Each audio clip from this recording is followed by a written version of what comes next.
the officers on the street, the people in records, people in communications that are doing the work day in and day out. And they have the best ideas, I found, because they know exactly what the problems are and they also know what the answers are.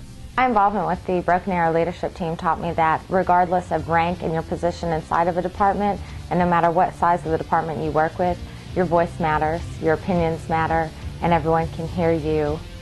Not necessarily just you, but who you're speaking for when you're making decisions that matter. Some of the most important time that I have spent on this department.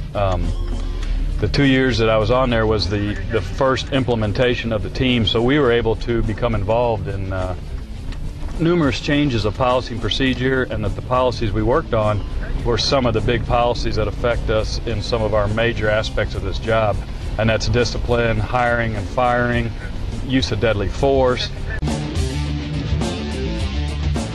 Thinking about management has changed, not only in the private sector, but now it's starting to change in the public sector also. And I don't think you can just expect that you can go out and order people to do things as we used to in this line of work.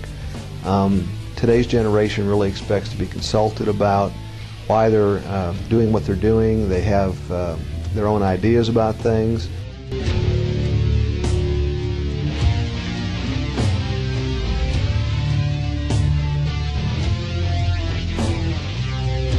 The implementation of our leadership team has had a very large effect on the easing of tensions between the union and administration. So many times you find union relationships where people view if the union's not fighting with administration, something must be wrong. And in that type of environment, it's not going to be productive for the agency or the individual officer. By fostering a sense of trust and cooperation with the administration, we've been able to accomplish much more here at the Broken Arrow Police Department in that type of environment. All issues do have to go through the chief's office. He puts them on our agenda, so we really can't discuss items unless it's gone through his office. That's the trust issue. He trusts us to make a final decision, and it's binding upon the chief's office, but in turn he sets our agenda. But anybody can bring up an issue for consideration either anonymously or through email.